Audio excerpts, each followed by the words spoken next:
बिहार की राजनीति में उथल पुथल मच गया है, लेकिन यह उथल पुथल एक भारी बवाल का रूप लिया था अभी से कुछ दिन पहले, जब सरकार में नीतीश कुमार और तेजस्वी यादव साथ थे और उन्होंने निर्णय लिया था कि 500 करोड़ खर्च करके हम जाति आधारित जनगणना कराएंगे।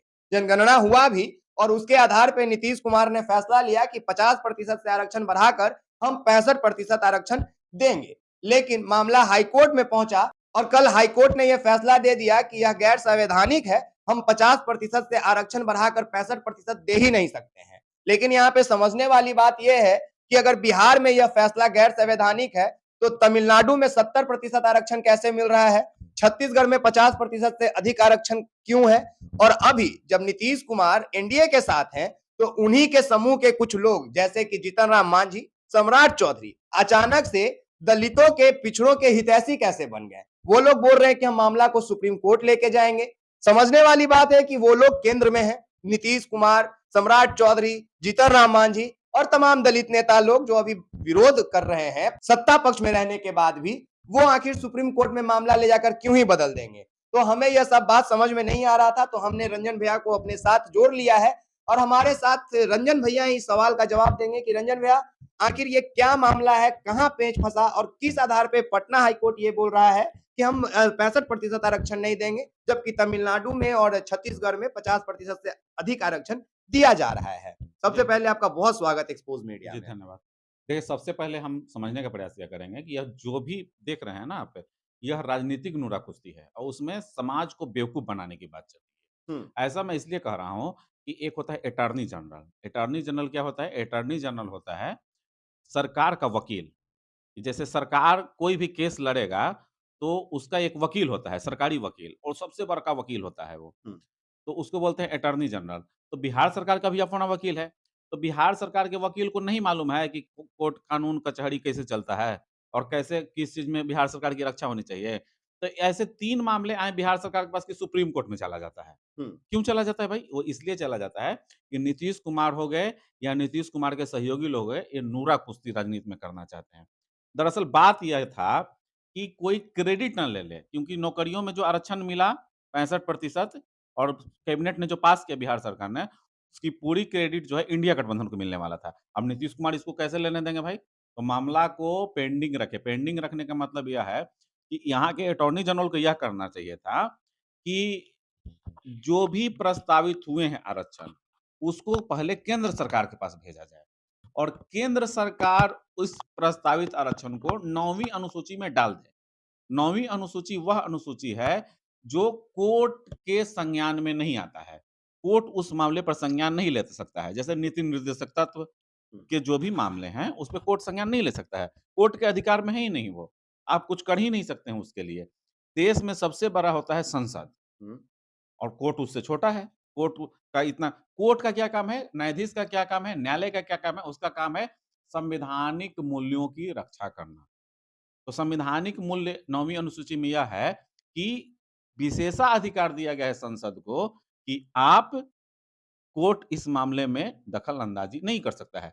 ये लोग यहीं पेच फँसा दिए। हम्म। इसको 9वीं अनुसूची में डलवाए नहीं केंद्र के पास और पटना हाई कोर्ट क्या देखेगा? देखेगा पूरा पटिशन, पढ़ेगा वो, देखेगा अच्छा आप लोग ज़बरदस्ती किए हैं, नहीं मिलेगा आरक्षण। इंदिरा साहनी वाला केस लाद देगा जो 9 बेंच का फैसला दिया था कि 50% से ज़्यादा सीमा जो है, नहीं बढ़ाया जा सकता आरक्षण को। वो देखेगा अच्छा आपने ये किया है, ठीक है निरस्त करते हैं। 1 मिनट लगा होगा कोर्ट को ये फैसला निरस्त करने में।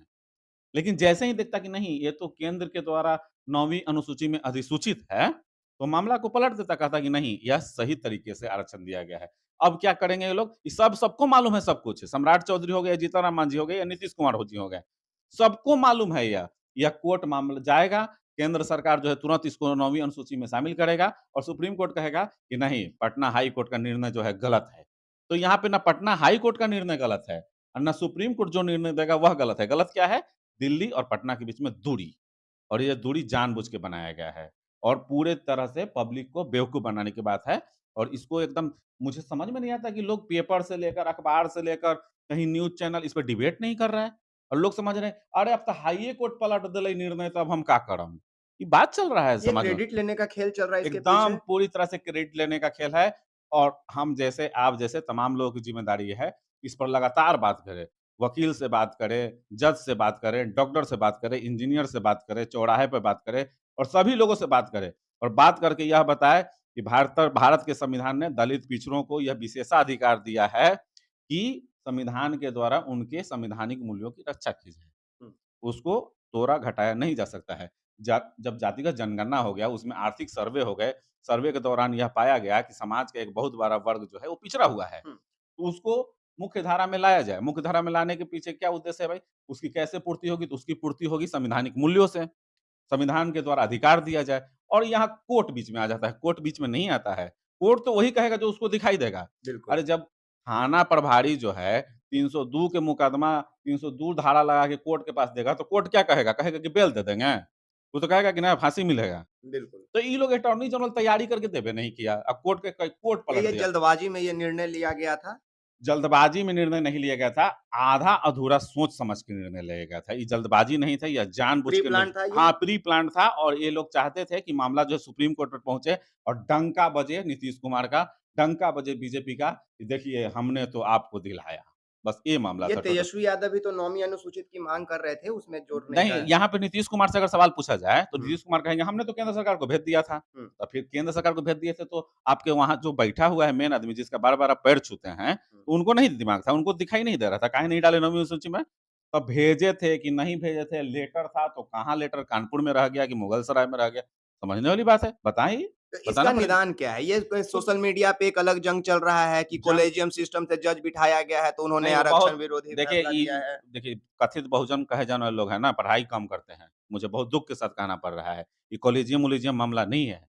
हाँ, ये ठीक है कि देश में जजों का एक पैनल है जो स्वर्ण जातियों से है। क्या डायरेक्ट बोलना चाहिए हम लोगों को? बिल्कुल, बेशक। स्वर्ण जातियों का एक पैनल है हुँ। और ज़्यादातर जज वही हैं। लेकिन वो संविधान से ऊपर नहीं है ना। और संविधान ऐसा भी नहीं है कि वो हर फैसला दलित विरोधी ही लेते हैं। नहीं, नहीं, ले ही नहीं सकते हैं, संविधान से ऊपर वो भी नहीं है।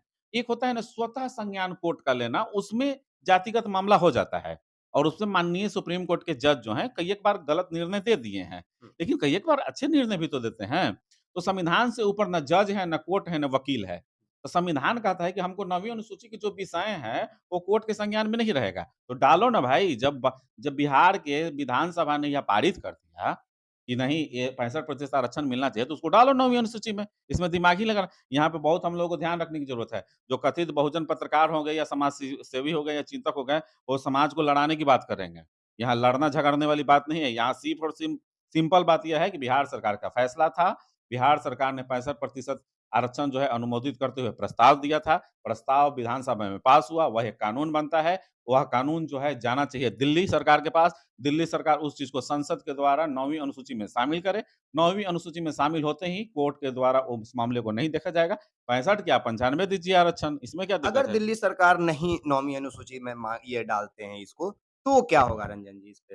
तो बस रद्द हो जाएगा आरक्षण, कोई रोक नहीं सकता तो क्या इसे। ये बिहार के साथ धोखा नहीं हो जाएगा? नहीं, पूरे देश के साथ नहीं, पूरे समाज क्या पूरे भारत के साथ ये संविधान विरोधी बात हो जाएगी, देश विरोधी बात हो जाएगी। क्योंकि जैसे ही ये चीज़ करेंगे ना, तो कुछ लोग को समझाने में लोग पढ़ते नहीं है ना, समझाने में गड़बड़ी कर देते हैं। जैसे ईडब्ल्यूएस आरक्षण जो है, वो 9वीं अनुसूची में डाल दिया गया है, उसको अब हटाया नहीं जा सकता है। उसको हटाने के लिए वहाँ से पहले हटाइए।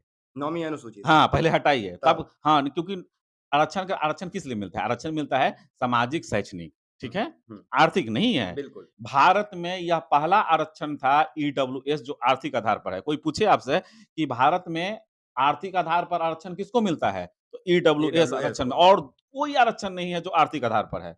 समझने वाले कि गरीबी के आधार पर आरक्षण किसको मिलता है? ईडब्ल्यूएस तो को। सवर्ण गरीबों को मिलता है। ये बात एकदम नोट करके लोगों को समझाना पड़ेगा। इसमें हल्ला-हंगामा की बात नहीं है। गरीबी के आधार पर भारत में दलित को आरक्षण नहीं मिलता है। कोई गरीब दलित है उसको आरक्षण नहीं मिलेगा। कोई गरीब यादव है, नहीं मिल सकता है। गरीब अगर मुसहर है तो नहीं मिल सकता है। गरीब स्वर्ण है तो मिल सकता है। नहीं, मिल सकता नहीं, मिलेगा।